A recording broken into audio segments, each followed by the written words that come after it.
ಪ್ರಿಯ ಆಸರೆ ಟಿವಿ ವೀಕ್ಷಕರೇ, ಜ್ಞಾನವಂತ ಮಹಿಳೆ ಎಂಬ ಕಾರ್ಯಕ್ರಮಕ್ಕೆ ನಿಮ್ಮೆಲ್ಲರಿಗೂ ನಾನು ಸ್ವಾಗತವನ್ನು ಬಯಸುತ್ತೇನೆ. ವಿಶೇಷವಾಗಿ ಕಳೆದ ಸಂಚಿಕೆಯಿಂದ ಅನೇಕ ವಿಷಯಗಳನ್ನು ನಾವು ತಿಳಿದುಕೊಂಡು ಬರ್ತಾ ಇದ್ದೇವೆ. ಅನೇಕ ವಿಷಯಗಳನ್ನು ಧ್ಯಾನಿಸುವಾಗೆ ದೇವರು ನಮಗೆ ಸಹಾಯ ಮಾಡಿದ್ದಾನೆ. ಅದಕ್ಕೋಸ್ಕರವಾಗಿ ನಾನು ದೇವರಿಗೆ ಸ್ತೋತ್ರವನ್ನು ಸಲ್ಲಿಸುತ್ತೇನೆ. ಮಾತ್ರವಲ್ಲ, ಅನೇಕ ಅತಿಥಿಗಳು ಬಂದು ನಮ್ಮ ಜೊತೆಯಲ್ಲಿ ಈ ಕಾರ್ಯಕ್ರಮದಲ್ಲಿ ಕುಳಿತು ನಮ್ಮ ಜೊತೆಯಲ್ಲಿ ನಮ್ಮ ಸಂಚಿಕೆಯಲ್ಲಿ ಒಂದು ಡಿಸ್ಕಷನ್ ಮಾಡಿ ಅನೇಕ ವಿಷಯಗಳನ್ನು ನಮಗೆ ತಿಳಿಸಿದ್ದಾರೆ. ಬಂದಂಥ ಪ್ರತಿಯೊಂದು ಅತಿಥಿಗಳಿಗೂ ಸಹ ನಾನು ವಂದನೆಯನ್ನು ಸಲ್ಲಿಸುವವಳಾಗಿರುತ್ತೇನೆ. ನಮ್ಮ ಆಸರೆ ಟಿವಿಯ ಪರವಾಗಿ ಅವರಿಗೂ ಸಹ ನಾನು ವಂದನೆಯನ್ನು ಸಲ್ಲಿಸುತ್ತೇನೆ.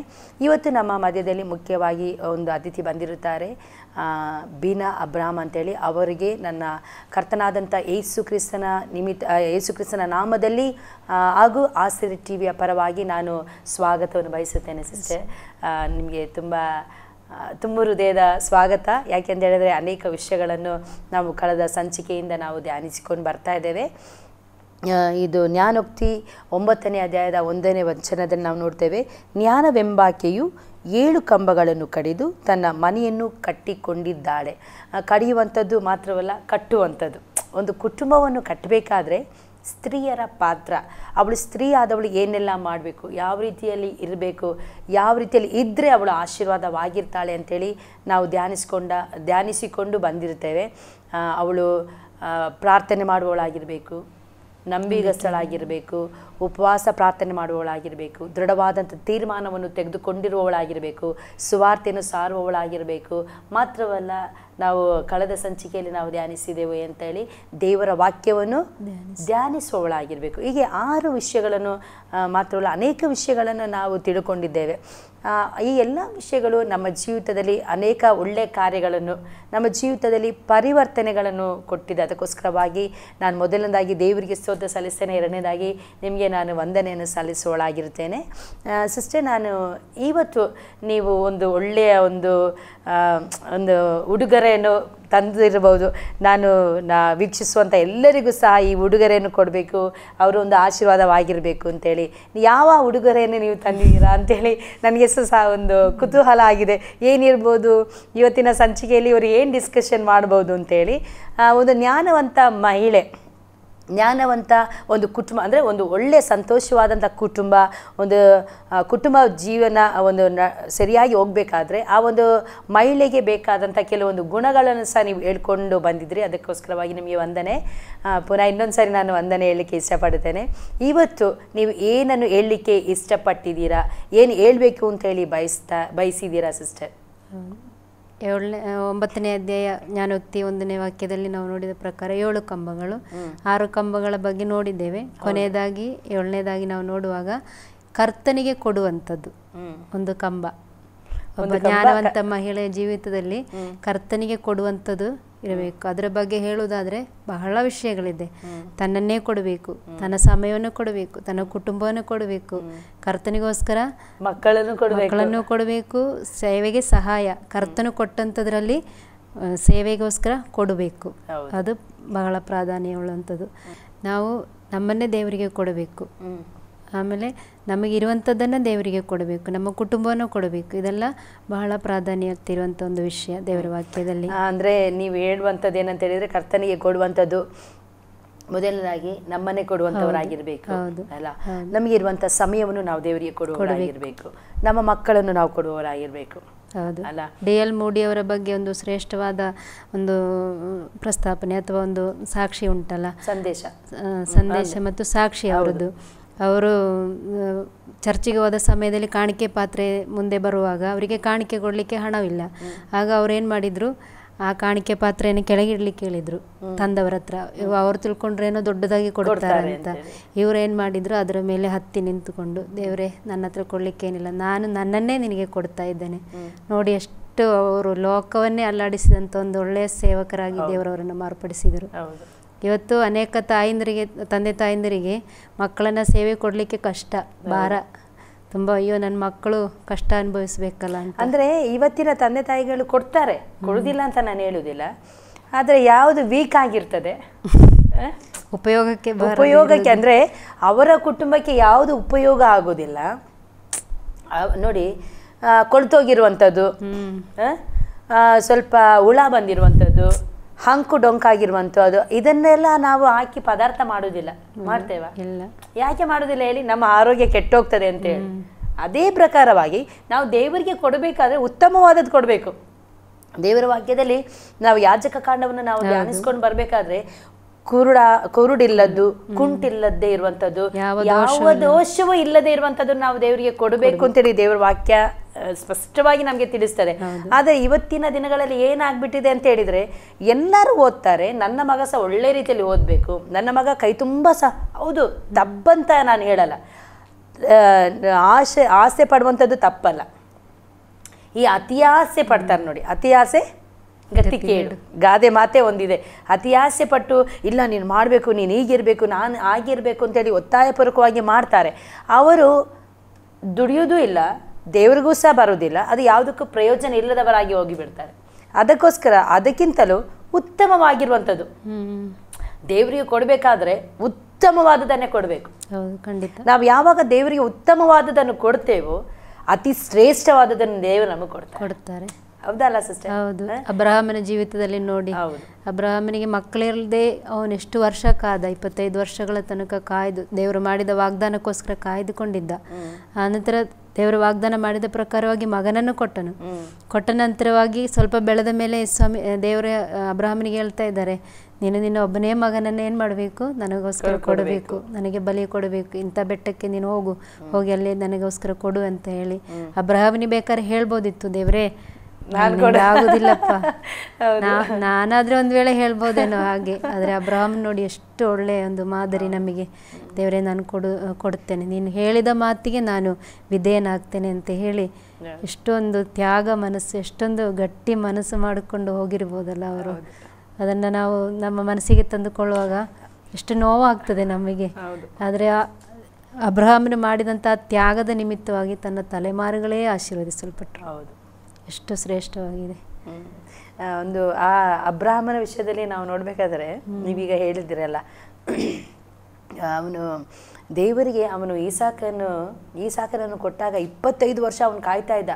25 ವರ್ಷ ಆದ್ಮೇಲೆ ಅವನು ಎಷ್ಟು ಅಂದ್ರೆ ಪ್ರೀತಿನ ಸಾಕಿರ್ಬೋದು. ಅಯ್ಯೋ ನನ್ನ ಮಗ ಇಷ್ಟು 25 ವರ್ಷದವರೆಗೂ ನನಗೆ ಏನಿರಲಿಲ್ಲ, ಇವನೇ ಸರ್ವಸ್ವ ಅಂತ ಹೇಳಿ ಅವನು ಸಾಕಿದ. ದೇವರು ಅಬ್ರಹಾಮನ ಹತ್ರ ಹೇಳಿದಾಗ ಅಬ್ರಹಾಮ ಸಾರ ಹತ್ರ ಹೇಳಿರ್ಲಿಕ್ಕಿಲ್ಲ ಅಂತೇಳಿ ನನ್ನ ಒಂದು ಇದು ಅನಿಸಿಕೆ. ಅಂದರೆ ಅದು ಸತ್ಯತೆ ವೇದದಲ್ಲಿ ಇಲ್ಲ, ಅಂದರೆ ನಾನು ಅನಿಸುವಂಥದ್ದು. ಅವಳಿಗೆ ಹೇಳಿದ್ರೆ ಅವಳು ಏನಾದರೂ ಹೇಳ್ತಾ ಇದ್ಲು, ಬೇಡ ಬೇಡ ಬೇಡ ಬೇಡ ನೀವು ಕರೆಕ್ಟಾಗಿ ಕೇಳ್ಕೊಂಡಿರ್ಲಿಲ್ಲ, ಅಂದರೆ ದೇವ್ರು ಮಾತಾಡಿರ್ಲಿಕ್ಕಿಲ್ಲ, ಇದು ಬೇರೆ ಯಾರ ಮಾತಾಡಿರ್ಬಹುದು, ಅದಕ್ಕೋಸ್ಕರವಾಗಿ ನಾವು ಕೊಡೋದು ಬೇಡ ಅಂತ ಅವಳು ಹೇಳಿರಬಹುದು.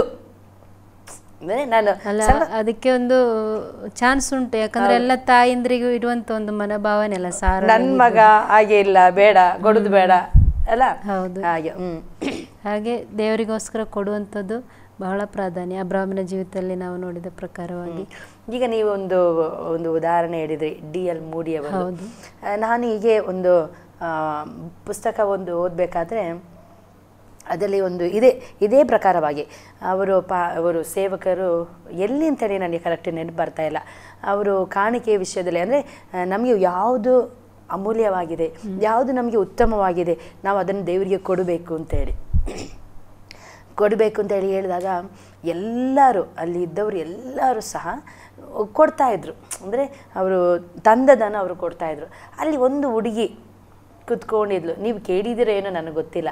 ಅವಳೊಂದು ಸುಂದರವಾದಂಥ ಹುಡುಗಿ, ಅವಳಿಗೆ ಕೂದಲು ತುಂಬ ಉದ್ದ ಇತ್ತು, ತುಂಬ ಉದ್ದ ಕೂದಲು ಅವಳಿಗೆ. ಆ ಒಂದು ಉದ್ದ ಕೂದಲು ಇಟ್ಕೊಂಡಿರುವಂಥ ಸಹೋದರಿ ಅವಳೇನು ಮಾಡಿದ್ಲು ಗೊತ್ತಾ, ದೇವರೇ ನನಗೆ ಕೊಡಲಿಕ್ಕೆ ಏನಿಲ್ಲಪ್ಪ, ನಾನು ಏನು ಕೊಡಬೇಕು ಅಂತೇಳಿ. ಅವಳಿಗೆ ಏನು ಕೊಡಬೇಕು ಅಂತ ಗೊತ್ತಾಗಲಿಲ್ಲ ಸಿಸ್ಟರ್. ಅವಳೇನು ಮಾಡಿದ್ಲು ಗೊತ್ತಾ, ಅವಳು ಆ ಕೂದಲು ಕಟ್ ಮಾಡಿ, ಅವಳು ಆ ಕೂದಲನ್ನು ಅವಳು ಕಟ್ ಮಾಡಿ ಅದನ್ನು ತಗೊಂಡೋಗಿ ಮಾರಿ ಅದರಿಂದ ಬಂದಂಥ ಹಣವನ್ನು ಅವಳು ಕೊಟ್ಲು. ನೀವು ಎಷ್ಟು ಜನ ಇದನ್ನು ಕೇಳಿದ್ದೀರೋ ಏನೋ ನನಗೆ ಗೊತ್ತಿಲ್ಲ. ಅವತ್ತು ಆ ಹುಡುಗಿ ತ್ಯಾಗ ಮಾಡಿದೆಯಲ್ಲ, ದೇವರು ಅವಳನ್ನು ಸುಮ್ಮನೆ ಬಿಡಲಿಲ್ಲ. ದೇವರು ಅವಳನ್ನು ಉತ್ತಮವಾದಂಥ ರೀತಿಯಲ್ಲಿ ಆಶೀರ್ವದಿಸಿದ. ಇವತ್ತಿನ ದಿನಗಳಲ್ಲಿ ಏನಾಗ್ಬಿಟ್ಟಿದೆ ಅಂತ ಹೇಳಿದರೆ, ನಾವ್ಯಾಕೆ ಕೊಡಬೇಕು ಅಲ್ಲ? ಅದು ಹಾಗೆ ಬಂದ್ಬಿಟ್ಟಿದೆ ನೋಡಿ. ಸೇರ್ತಾ ಒಂದು ವ್ಯಕ್ತಿಗೆ ಆಶೀರ್ವಾದ ಬರ್ತಾ ಬರ್ತಾ ಬರ್ತಾ ಅವನೇನು ಮಾಡ್ತಾನೆ ಗೊತ್ತಾ, ಕೊಡಲಿಕ್ಕೆ ಸ್ವಲ್ಪ ಹಿಂಜರಿತಾನೆ. ನಾನು ಯಾಕೆ ಇದನ್ನು ಹೇಳ್ತೇನೆ ಅಂತೇಳಿ ಅನೇಕ ಕಡೆಗಳಲ್ಲಿ ನನಗೆ ಅನೇಕ ವಿಷಯಗಳು, ಅನೇಕ ಕಡೆಗಳಲ್ಲಿ ಇದು ಕೇಳಿ ಬಂದಂಥ ವಿಷಯ, ಅನೇಕರು ನನ್ನ ಜೊತೆಯಲ್ಲಿ ಡಿಸ್ಕಷನ್ ಮಾಡಿರುವಂಥ ವಿಷಯ. ನಾನು ದೇವರ ಸೇವೆಗೆ ಕೊಡಲಿಕ್ಕೆ ಸ್ವಲ್ಪ ಜನ ಅಳ್ತಾರೆ. ಅದು ನನಗೆ ಗೊತ್ತಿಲ್ಲ, ಕೊಡಬೇಕಲ್ಲ ಅಂತೇಳಿ ಕೆಲವೊಬ್ರು ಕೊಡ್ತಾರೆ, ಕಷ್ಟಪಟ್ಟು ಕೊಡ್ತಾರೆ. ಇನ್ನು ಕೆಲವೊಬ್ರು ಅಯ್ಯೋ ಇಲ್ಲ ದೇವ್ರ ಸೇವೆಗೋಸ್ಕರವಾಗಿ ಕೊಡ್ತೇನೆ ಅಂತೇಳಿ ಕೊಡ್ತಾರೆ.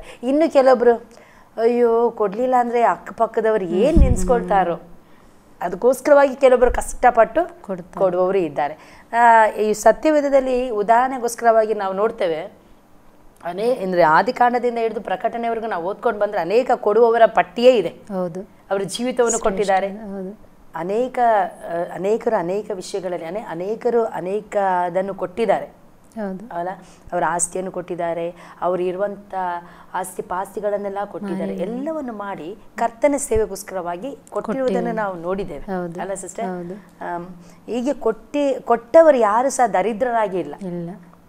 ದಾವಿದ ಒಂದು ವಾಕ್ಯ ಹೇಳ್ತಾನೆ, ನೀತಿವಂತರು ಭಿಕ್ಷೆ ಬೇಡಿ ತಿಂದಿರುವಂಥದ್ದು ನಾ ಇಲ್ಲಿವರೆಗೂ ನೋಡಲಿಲ್ಲ ಅಲ್ವಾ. ಹಾಗಾದರೆ ಅದಕ್ಕೆ ಎಷ್ಟು ಶ್ರೇಷ್ಠವಾದದ್ದು. ನೀತಿವಂತ ಅಂತ ಹೇಳಿದರೆ ಯಾರು? ಕರ್ತನಾದ ಯೇಸು ಕ್ರಿಸ್ತನನ್ನು ಯಾರು ಸ್ವಂತ ರಕ್ಷಕನಾಗಿ ಅಂಗೀಕರಿಸಿಕೊಂಡಿರ್ತಾನೆ ಅವನು ನೀತಿವಂತ. ಆತನ ಯೇಸು ಕ್ರಿಸ್ತನ ರಕ್ತದಿಂದ ತೊಳೆಯಲ್ಪಟ್ಟವನು, ಅವನು ನೀತಿವಂತ ಅಲ್ಲ. ಆ ನೀತಿವಂತ ಭಿಕ್ಷೆ ಬೇಡಿ ತಿನ್ನುವುದದ್ದು ಅವನು ನೋಡ್ಲಿಲ್ಲ, ಇವಾಗ್ಲೂ ಸಹ ನಾವು ನೋಡ್ತಾ ಇಲ್ಲ. ಖಂಡಿತ ಯಾರನ್ನು ನೋಡ್ಲಿಕ್ಕೆ ಆಗುದಿಲ್ಲ ಅಲ್ವಾ. ಒಬ್ಬರ ಸಾಕ್ಷಿ ಸಹ ಹಾಗೆ ಕೇಳಲಿಕ್ಕೆ ಆಗುದಿಲ್ಲ. ಎಲ್ಲರನ್ನ ದೇವರು ಆಶೀರ್ವದಿಸಿದ್ದೇನೆ. ನಾನು ಒಂದು ಉದಾಹರಣೆ ನಮ್ಮ ಜೀವನದಲ್ಲಿ, ನನ್ನ ಜೀವಿತದಲ್ಲಿ ಆದಂಥ ಒಂದು ಉದಾಹರಣೆ ನಾನು ಹೇಳಲಿಕ್ಕೆ ಇಷ್ಟಪಡ್ತೇನೆ. ನಮಗೆ ಸ್ಟಾರ್ಟಿಂಗಿಂದ ಸಹ ನನ್ನ ಡೈರಿಯೇ ಇದೆ, ನನ್ನ ಪ್ರೇಯರ್ ರಿಕ್ವೆಸ್ಟಿದ ಡೈರಿಯೇ ಇದೆ. ನನಗೆ ಮೊದಲಿಂದ ನಾನು ರಕ್ಷಣೆಗೆ ಬಂದಾಗಿಂದಲೂ, ಅಂದರೆ ಬರೋದಕ್ಕಿಂತ ಮುಂಚೆಯೂ ಚಿಕ್ಕದ ಪ್ರಾಯದಿಂದಲೇ ನನಗೆ ಕೊಡುವಂಥದ್ದು ಅಂದರೆ ತುಂಬ ಇಷ್ಟ. ಯಾರಾದರೂ ಈಗ ಭಿಕ್ಷೆ ಬೇಡ್ಕೊಂಡು ಬರ್ತಾರಲ್ಲ, ಅಮ್ಮ ನನಗೆ ಕೊಡಿ ಅಂತೇಳಿ, ಅವ್ರು ಯಾರಾದರೂ ಬಂದರೆ ನಮ್ಮ ಅಮ್ಮ ಏನು ಮಾಡ್ತಾಯಿದ್ರು, ನಮ್ಮ ಅಮ್ಮನಿಗೆ ನನ್ನ ಸ್ವಭಾವ ಗೊತ್ತಿದೆ. ಅವ್ರು ಏನು ಮಾಡೋರು, ಒಂದು ಡಬ್ಬಿಯಲ್ಲಿ, ಅಂದರೆ ಆಗೆಲ್ಲ ಡಬ್ಬಿಗಳಿದೆಯಲ್ಲ, ಆ ಡಬ್ಬಿಯಲ್ಲಿ 1 kg ಮಾತ್ರ ಅವ್ರು ಮುಂದೆ ಇಡೋರು, ಸ್ವಲ್ಪ ತಗೊಂಡೋಗಿ ಸ್ವಲ್ಪ ಆ ಕಡೆ ಇಡೋರು. ನಾನು ಏನು ಮಾಡ್ತಾಯಿದ್ದೆ ಗೊತ್ತುಂಟ, ಆ 1 kgಯಲ್ಲಿ ಅರ್ಧ kg ತಗೊಂಡು ಅವ್ರು ಕೊಟ್ಬಿಡ್ತಾಯಿದ್ದೆ. ಅಂದರೆ ಕೊಡುವಂಥದ್ದು ನನಗೆ ಏನಂತ ಹೇಳಿಲ್ಲ, ಈಗ ಅಂತ ಹೇಳಿಲ್ಲ, ಚಿಕ್ಕ ಪ್ರಾಯದಿಂದಲೇ ಕೊಡುವಂಥದ್ದು. ಆ ಒಂದು ಬಡವರನ್ನ ನೋಡಿದ್ರೆ ನನಗೆ ತುಂಬ ದಯೆ ತೋರಿಸುವಂಥದ್ದು ಆ ರೀತಿಯಲ್ಲಿ ಇದೆ. ಯಾವಾಗ ನಾನು ಮದುವೆ ಆಗೋದಕ್ಕಿಂತ ಮುಂಚೆ ನಾನು ಒಂದು ಡೈರಿ ಬರೀತೇನೆ, ನನಗೆ ಅದು ಸ್ವಭಾವ ಡೈರಿ ಬರೆಯುವಂಥದ್ದು. ಆ ಡೈರಿಯಲ್ಲಿ ನಾನು ಈ ರೀತಿಯಲ್ಲಿ ಬರಿತಾ ಇದ್ದೆ, ದೇವರೇ ನನಗೆ ಸಿಗುವಂಥ ಹುಡುಗ ಸೇವಕರಾಗಿರಬೇಕು, ದೇವರೇ ನಾನು ಬಡವರಿಗೆ 10 ರೂಪಾಯಿ ಕೊಡೋದಾದರೆ ನನ್ನ ಗಂಡ 100 ರೂಪಾಯಿ ಕೊಡೋರಾಗಿರಬೇಕು. ಅದೆಲ್ಲ ದೇವರೇ ಅವರು ಹಣಕ್ಕೋಸ್ಕರ ಸೇವೆ ಮಾಡಬಾರ್ದು, ಅವರು ನಿನ್ನ ನಾಮಕ್ಕೋಸ್ಕರವಾಗಿ ಸೇವೆ ಮಾಡುವವರಾಗಿರಬೇಕು. ನನ್ನನ್ನು ಪ್ರೀತಿಸೋದಕ್ಕಿಂತ ಹೆಚ್ಚಾಗಿ ನಿನ್ನನ್ನು ಪ್ರೀತಿಸುವ. ನೋಡಿ, ಯಾರು ದೇವರನ್ನ ಹೆಚ್ಚಾಗಿ ಪ್ರೀತಿಸ್ತಾರೋ ಅವರು ಆಟೋಮೆಟಿಕ್ಕಾಗಿ ಅವರ ಹೆಂಡತಿನ ಹೆಚ್ಚಾಗಿ ಪ್ರೀತಿಸ್ತಾರೆ. ಯಾಕೆ ಗೊತ್ತಾ, ಆ ದೇವರು ಶಿರಸ್ಸಾಗಿದ್ದಾನೆ. ಹಾಗೆ ಆ ಸಭೆ ಎಂಬುವಂಥದ್ದು ದೇಹ, ಕುಟುಂಬದಲ್ಲಿ ಸಹ ಗಂಡ ಎಂಬುವಂಥವನು ತಲೆ, ಹೆಂಡತಿ ಆಗಿರೋವಳು ಶರೀರ. ಈ ಶರೀರವನ್ನು ಯಾರಾದ್ರೂ ಪ್ರೀತಿಸ್ತೇ ಇರ್ತಾರೆ. ಈಗ ತಲೆ ಶರೀರನ ಇಟ್ಕೊಂಡು ಚುಚ್ತಾ ಇರ್ತದ? ಇಲ್ಲಲ್ಲ. ಹಾಗೆ ಆ ಎಲ್ಲ ಪ್ರೇಯರ್ ರಿಕ್ವೆಸ್ಟಲ್ಲಿ ನಾನು ಮದುವೆ ಆಗಿ ಬಂದಾಗ ನನಗೆ ಗೊತ್ತಾಯಿತು, ನಾನು ಯಾರಿಗಾದರೂ ಅಯ್ಯೋ ಪಾಪ ಅವ್ರಿಗೆ 10 ರೂಪಾಯಿ ಕೊಡುವ 100 ರೂಪಾಯಿ ಕೊಡುವ ಅಂದರೆ ಅವರಿಲ್ಲ, ಅವ್ರ ಜೋಬಲ್ಲಿ ಏನಿದೆ ಅಂತ ತೆಗೆದು ಕೊಟ್ಬಿಡೋರು. ನನಗೆ ಮೊದಲಿಂದ ನಾನು ಇಲ್ಲಿ ಬಂದಾಗಿಂದ, ನಾನು ಅವರನ್ನು ಯಾವಾಗ ಮದುವೆ ಆಗಿ ಇಲ್ಲಿ ಬಂದೆ ಆವಾಗಿಂದ ನಾನು ನೋಡ್ತಾ ಇರುವಂಥ ಸ್ವಭಾವ, ಅವ್ರಿಗೆ ಇದೆಯಾ ಇಲ್ವಾ, ನಮ್ಗಿಲ್ವಾ, ಅವರು ಯಾವತ್ತೂ ಯೋಚನೆ ಮಾಡಿದವರೇ ಅಲ್ಲ. ಅಯ್ಯೋ ನಾನು ಕೊಟ್ಟರೆ ನನಗಿಲ್ಲ ಅಲ್ಲ, ಇಲ್ಲ, ಅವರು ಒಂದು ಮುಗ್ಧ ಸ್ವಭಾವ, ಅವ್ರು ಕೊಟ್ಬಿಡ್ತಾರೆ. ಇದ್ರೂ ಅವ್ರ ಹತ್ರ ಇಲ್ದಿದ್ರೂ ಹುಡುಕಿ ತಗೊಂಡು ಬಂದು ಕೊಡ್ತಾರೆ. ಆ ಒಂದು ಸ್ವಭಾವ ಇದ್ದ ನಿಮಿತ್ತವಾಗಿ. ಮತ್ತು ಇನ್ನೊಂದು, ಅವ್ರು ಕೊಡ್ತಾರಲ್ಲ ಸೇವೆಗಾಗಲಿ ಯಾರಿಗೇ ಆದ್ರಿ, ನಾನು ಒಂದು ದಿನ ಸಹ ಬೇಡ ಕೊಡಬೇಡಿ ಅಂತ ನಾನು ಹೇಳಿದವಳು ಅಲ್ಲ. ನೋಡಿ, ಉದಾಹರಣೆಗೆ ಸ್ಯಾಮ್ ಜಬೆದಾರೆ ಇದೆಯಲ್ಲ, ಸ್ಯಾಮ್ ಜಬೆದಾರೆ ಅವರ ಪುಸ್ತಕವನ್ನು ನಾನು ಓದಬೇಕಾದ್ರೆ ಅದರಲ್ಲಿ ಒಂದು ಕತೆ ಥರ ಬರೆದಿದ್ದಾರೆ. ಒಂದು ಮನೆಯಲ್ಲಿ ಒಂದು ಕುಟುಂಬ, ಅದರ ಗಂಡ ಹೆಂಡತಿ, ಅವ್ರ ಮನೆಗೆ ಯಾವಾಗಲೂ ಒಬ್ಬರು ಬರ್ತಾಯಿದ್ರಂತೆ. ಹೆಂಡತಿಗೆ ಗೊತ್ತಿಲ್ಲ ಅವ್ರು ಯಾಕೆ ಅವ್ರ ಗಂಡ ಹತ್ರ ಬರ್ತಾ ಇದ್ದಾರೆ ಅಂತೇಳಿ. ಅವ್ರು ಬರೋರು ಮಾತಾಡೋದು ಹೋಗೋದು, ಬರೋದು ಮಾತಾಡೋದು ಹೋಗೋದು, ಹೀಗೇ ಮಾಡ್ತಾಯಿದ್ರು. ಒಂದಿನ ಅವ್ರಿಗೆ ಒಂಥರ ಟೆನ್ಷನ್ ಆಯಿತು, ಯಾಕೆ ಇವರು ಯಾವಾಗಲೂ ನನ್ನ ಗಂಡ ಹತ್ರ ಬರ್ತಾ ಇದ್ದಾರೆ, ಯಾಕೆ ಇವರು ನನ್ನ ಎಷ್ಟೋ ಜನ ಇದ್ದಾರೆ, ಅವ್ರ ಹತ್ರ ಎಲ್ಲ ಹೋಗ್ಬೋದಲ್ಲ, ಪಕ್ಕದ ಮನೇಲಿ ಆ ಅಂಕಲ್ ಇದ್ದಾರೆ, ಈ ಕಡೆಯಲ್ಲಿ ಅವರಿದ್ದಾರೆ, ಅವ್ರ ಹತ್ರ ಎಲ್ಲ ಹೋಗ್ಬೋದಲ್ಲ, ನನ್ನ ಹತ್ರನೇ ಬರ್ತಾರಲ್ಲ ಯಾಕೆ ಅಂತೇಳಿ. ಅವ್ರು ಬಂದಾಗ ಇವರು ಗೊತ್ತಿಲ್ಲದೆ ಅಡುಗೆ ನೋಡ್ತಾ ಇರಬೇಕಾದ್ರೆ ಅವ್ರು ಬಂದು ಕೇಳ್ತಾರೆ. ಈ ರೀತಿ ಸಮಸ್ಯೆಯನ್ನು ಹೇಳಿದಾಗ ಅವ್ರ ಗಂಡ ಹೇಳ್ತಾರೆ, ತೆಗೆದು ಕೊಡ್ತಾರೆ. ಅಂದರೆ ಅವರಲ್ಲಿ ಏನಿದೆ ಅದನ್ನು ಕೊಡ್ತಾರೆ. ಕೊಟ್ಟಾಗ ಅವ್ರು ಏನು ಮಾಡ್ತಾರೆ, ತುಂಬ ಥ್ಯಾಂಕ್ಸ್ ಅಂತೇಳಿ ಹೋಗ್ತಾರೆ. ಅವಳು ಓಡಿ ಬರ್ತಾರೆ, ಅವರ ಹೆಂಡತಿ ಓಡ್, ನೀವೇನು ಕೊಟ್ರಿ, ನೀವೇನು ಹೇಳಲಿಲ್ಲ, ಕೊಡಬಾರ್ದಿತ್ತು, ನೀವು ಯಾಕೆ ಕೊಟ್ರಿ ಅಂತೇಳಿ ಅವ್ರು ಒಂದೇ ಒಂದು ಉದಾಹರಣೆ ಹೇಳ್ತಾರೆ. ಅವರು ಅದು ನನಗೆ ತುಂಬ ಇಷ್ಟ ಆಯಿತು, ಅದು ತುಂಬ ಟಚ್ ಆಯಿತು. ನೋಡು, ಎಲ್ಲಿ ಸಕ್ಕರೆ ಎಲ್ಲಿದೆ, ಸಿಹಿ ಎಲ್ಲಿದೆ, ಅಲ್ಲಿ ಇರುವೆ ಬರ್ತದೆ. ನಿಜವಾಗ್ಲೂ ಅಲ್ವಾ? ನಮ್ಮ ಹತ್ರ ಏನು ಇಲ್ದಿದ್ರೆ ಯಾರು ಬರ್ತಾರೆ?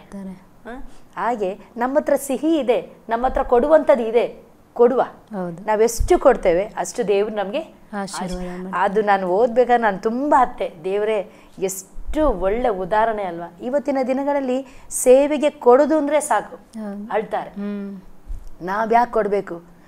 ಕೆಲವೊಬ್ಬರ ಭಾವನೆ ಏನು ಗೊತ್ತಾ, ನಾವು ಕೊಡೋದ್ರಿಂದ ಅವರು ಉದ್ಧಾರ ಆಗ್ತಾರೆ. ನಾವು ಯಾವತ್ತೂ ಆ ರೀತಿಯಲ್ಲಿ ನೆನೆಸಬಾರ್ದು, ಅದು ತಪ್ಪು ಕಲ್ಪನೆ. ಈಗ ನಾನು ಹೇಳ್ತೇನೆ, ನಾನು ಕೊಡಲಿಲ್ಲ ಅಂದರೆ ನನ್ನ ಆಶೀರ್ವಾದಕ್ಕೆ ನಾನು ತಡೆ. ನಾನು ಕೊಟ್ಟರೆ ನಾನು ಆಶೀರ್ವದಿಸಲ್ಪಡ್ತೇನೆ. ಇವತ್ತು ನಮ್ಮ ಸೇವೆ, ನಮ್ಮ ಸಭೆ, ನಮ್ಮ ಪರಿಸ್ಥಿತಿಯನ್ನು ದೇವರು ಇಷ್ಟು ಉನ್ನತವಾಗಿ ನಡೆಸುವುದಕ್ಕೆ ಕಾರಣ ಒಂದೇ, ಇಲ್ಲದೆ ಇದ್ದಾಗಲೂ ಸಹ ನಾವು ಬೀಜ ಬಿತ್ತಿದ್ದು. ದೇವರ ವಾಕ್ಯದಲ್ಲಿ ಹೇಳ್ತಾ ಇದ್ದಾರೆ, ಲೂಕನ ಸುವಾರ್ತೆಯಲ್ಲಿ, ಕೊಡಿರಿ ಕೊಡಲ್ಪಡುವುದು, ಅಳಿದು ಜಲ್ಲಾಡಿಸುವಷ್ಟು, ಹಿಡಿಯಲಾರದಷ್ಟು ಕೊಡ್ತೇನೆ ಅಂತ. ನಾವು ಕೊಡುವಾಗಲೇ ದೇವರು ನಮಗೆ ಕೊಡುವಂಥದ್ದು. ಅದು ನಮಗೆ ಅಳತೆ ಮಾಡಲಿಕ್ಕೆ ಸಾಧ್ಯವಾಗುವುದಿಲ್ಲ, ನಮ್ಮ ಮಡ್ಲಲ್ಲಿ ತುಂಬಿಸ್ಕೊಳ್ಲಿಕ್ಕೆ ಆಗುವುದಿಲ್ಲ. ಅದೇ ದೇವರ ವಾಕ್ಯದಲ್ಲಿ ಹೇಳ್ತಾ ಇದ್ದಾರಲ್ಲ, ನಾವು ಬೇಡುವುದಕ್ಕಿಂತಲೂ ಯೋಚಿಸುವುದಕ್ಕಿಂತಲೂ ಹೆಚ್ಚಾಗಿ ಮಾಡುವ ದೇವರು ನಮ್ಮ ದೇವರು ಅಂತ. ನಾವು ಕೊಡುವಾಗ ದೇವರು ನಮ್ಮನ್ನು ಆಶೀರ್ವಾದ ಮಾಡ್ತಾರೆ. ಅದೇ ಮತ್ತೆ ನಾವು ನೋಡ್ತಾ ಇದ್ದೇವೆ ಲೂಕನ ಸುವಾರ್ತೆಯಲ್ಲಿ, ವಿಧವೆ ಆದಂಥ ಒಬ್ಬ ಸ್ತ್ರೀ, ಒಬ್ಬ ಹೆಂಗಸಿನ ಬಗ್ಗೆ ಸ್ವಾಮಿಯಲ್ಲಿ ಹೇಳ್ತಾ ಇದ್ದಾರೆ. ಅನೇಕರು ಬಂದು ಅಲ್ಲಿ ಕಾಣಿಕೆ ಹಾಕ್ತಾ ಇದ್ದಾರೆ. ಶ್ರೀಮಂತರೆಲ್ಲ ಬಂದು ತುಂಬ ಶ್ರೀಮಂತರೆಲ್ಲ ಹಣ ತೆಗೆದು ಹೀಗೆ ತೋರಿಸಿ ಹಾಕ್ತಿದ್ದಿರಬೇಕು, ನಾನು ದೊಡ್ಡವನಂತ ಎಲ್ಲರಿಗೂ ಅನಿಸಿಕೊಳ್ಬೇಕಲ್ಲ. ನಾವು ಹಳೆ ಚರ್ಚಿಗೆ ಹೋಗುವ ಸಮಯದಲ್ಲಿ, ನಮ್ಮದೇ ಕ್ರೈಸ್ತರಾಗಿದ್ದ ಕ್ಯಾಥಲಿಕ್ಕಲ್ಲಿರುವಾಗ ಕೆಲವರು ಶ್ರೀಮಂತರಿದ್ದರು. ಅವರೆಲ್ಲ ಹಾಕುವಾಗ ಎಲ್ಲರೂ ನೋಡ್ಬೇಕಂತೇಳಿ ನಾವು ನೋಡಿದ ವಿಷಯವೇ. ಅವರೆಲ್ಲ ಹೀಗೆ 100 ರೂಪಾಯಿ 50 ರೂಪಾಯಿ ಎಲ್ಲ ಹಿಡ್ದಿದ್ರೆ ಸ್ವಲ್ಪ ಅರ್ಧ ಮುಕ್ಕಾಲು ಕಾಣಬೇಕು, ಇಷ್ಟ ಆಗ್ತದೆ. ನಮ್ಮ ಹತ್ರ ಅವಾಗೇನು 5 ರೂಪಾಯಿ ಸಹ ಇರುವುದಿಲ್ಲ ಕೆಲವೊಮ್ಮೆ. ಅವಾಗ ನಾವು ಅದನ್ನು ಮುಚ್ಚಿಟ್ಕೊಂಡು ಬಂದು ಅದರಲ್ಲಿ ಹಾಕ್ತಿದ್ವಿ, ಗೊತ್ತಾ. ಅದೇ ಪ್ರಕಾರವಾಗಿ ಇಲ್ಲಿ ವಿಧವೆ ಏನು ಮಾಡ್ತಾ ಇದ್ದಾಳೆ, ಅಲ್ಲಿ ಯೇಸ್ವಾಮಿ ನೋಡ್ತಾ ಇದ್ದಾರೆ. ನೋಡುವಾಗ ಶ್ರೀಮಂತರೆಲ್ಲ ಹೆಚ್ಚು ಆಗ್ತಾ ಇದ್ದಾರೆ. ಆವಾಗ ಬಡವರಾದಂಥ ವಿಧವೆ ಬಂದು ತನಗಿದ್ದಂಥ 2 ಕಾಸನ್ನು ಹಾಕ್ತಾ ಇದ್ದಾಳೆ. ಅವಾಗ ಯೇಸ್ವಾಮಿ ಹೇಳುವಂಥ ಮಾತು, ಶ್ರೀಮಂತರೆಲ್ಲ ತಮಗೆ ಇರೋದ್ರಲ್ಲಿ ಅವರಿಗೆ ಸಾಕಾಗಿ ಮಿಕ್ಕಿದ್ದನ್ನು ಹಾಕಿದ್ರು, ಆದರೆ ಈ ಬಡ ವಿಧವೆ ತನಗಿದ್ದದ್ದನ್ನೇ ಅವಳು ದೇವರಿಗೆ ಕೊಟ್ಟಳು ಎಂಬುದಾಗಿ. ಅದು ನಮಗೆಲ್ಲರಿಗೂ ಇವತ್ತು ಒಂದು ಮಾದರಿಯ ಒಂದು ಸಾಕ್ಷಿಯಾಗಿ ದೇವರ ವಾಕ್ಯದಲ್ಲಿ ಹೇಳಿದೆ. ಆ ವಿಧವೆ ಕೊಟ್ಟಿದ್ದನ್ನು, ಅದು ನಮಗೊಂದು ಒಳ್ಳೆ ಸಾಕ್ಷಿ, ಒಳ್ಳೆ ಮಾದರಿ. ಇಲ್ಲದೇ ಇರುವಂಥ ಪರಿಸ್ಥಿತಿಯಲ್ಲಿ ನಾವು ದೇವರಿಗೆ ಕೊಡುವುದು, ಅದು ದೇವರು ಮಾನಿಸ್ತಾರೆ, ಅದನ್ನು ದೇವರು ಲೆಕ್ಕಕ್ಕೆ ಇಟ್ಕೊಳ್ತಾರೆ. ಅದರ ಪ್ರತಿಫಲ ನಂತರ ನಮಗೆ ದೇವರು ಕೊಡುವಂಥವನಾಗಿದ್ದಾನೆ. ಸಿಸ್ಟರ್, ನೀವು ಇದನ್ನೆಲ್ಲ ಹೇಳಬೇಕಾದ್ರೆ ನನಗೊಂದು ವಿಷಯ ನೆನಪಿಗೆ ಬಂತು. ಏನಂತ ಹೇಳಿದ್ರೆ, ಒಂದು ಸೇವಕರು ಒಂದು ಉದಾಹರಣೆ ಹೇಳಿದರು ನೋಡಿ. ನಮಗೆ ಹುಷಾರಿಲ್ಲದಿದ್ದರೆ ನಾವು ಯಾರು ಕೊಡ್ತೇವೆ? ಡಾಕ್ಟ್ರಿಗೆ ಕೊಡ್ತೇವೆ. ನಮಗೇನಾದರೂ ಬೇಕಾದರೆ ಅಂಗಡಿಯವ್ರಿಗೆ ಹೋಗಿ ಕೊಡ್ತೀವಿ. ಮತ್ತು ನಾವೇನಾದರೂ ಪರ್ಚೇಸ್ ಮಾಡಬೇಕಾದ್ರೆ ನಾವು ಹೋಗಿ ಅವ್ರಿಗೆ ಎಲ್ಲರಿಗೂ ನಾವು ಕೊಡ್ತೇವೆ. ಅವ್ರು ಯಾರು ಸಹ ನಾವು ಕೊಟ್ಟಿದ್ದನ್ನು ವಾಪಸ್ ಕೊಡ್ತಾರಾ? ಕೊಡೋದೇನು ಕೊಡ್ತಾರೆ ಅಂದರೆ ಅವ್ರು ಚಿಲ್ಲರೆ ಕೊಡ್ತಾರೆ ಅಲ್ಲ. ಅವರು 200 ರೂಪಾಯಿ 300 ರೂಪಾಯಿ ಇಲ್ಲ 400 ರೂಪಾಯಿ ಆದರೆ, ಅಂದರೆ ಡಾಕ್ಟ್ರ್ ಹತ್ರ ನಾವು ಹೋದರೆ 600 ರೂಪಾಯಿ ಆಗ್ತದೆ ಅಂತ ನೆನೆಸ್ಕೊಳ್ಳಿ. ನಾವು 1000ನ 2000 ಕೊಟ್ಟರೆ 1400 ರೂಪಾಯಿ ಅವರು ವಾಪಸ್ ಕೊಡ್ತಾರೆ. ನಾವು ಅಂಗಡಿಯವ್ರಿಗೆ ಹೋಗ್ತೇವೆ, ಇಲ್ಲ ಒಂದು 2000ದ ನಾವು ತರಕಾರಿಯ ಏನೋ ನಾವು ತರ್ತೀವಿ. ನಮಗೆ ವೈಯಕ್ತಿಕ ಜೀವಿತಕ್ಕೆ ಏನು ಬೇಕು, ಅಗತ್ಯತೆಗೆ ಏನು ಬೇಕು ಅದನ್ನು ನಾವು ತಗೊಂಡು ಬಂದರೆ ನಾವು ಕಾಲಿಗೆ ಕೊಡುವಂಥದ್ದು, ಅದು ಕಾಲಿಗೆ ಕೊಡುವಂಥ ಪಾಲಿಸಿ ಕೊಡ್ತೇವೆ. ಆದರೆ ನಮ್ಮ ಕರ್ತನಾದಂಥ ದೇವರ ಸೇವೆಗೆ ನಾವು ಕೊಡುವುದಾದರೆ, ಅಂದರೆ ನಾವು ದೇವರಿಗೆ ಕೊಡ್ತೇವೆ, ಅದು ಕೊಟ್ಟದ್ದು ದೇವರು ಅದನ್ನು ವಾಪಸ್ ಕೊಟ್ಟೇ ಕೊಡ್ತಾನೆ. ಹೌದಲ್ಲ ಸಿಸ್ಟರ್?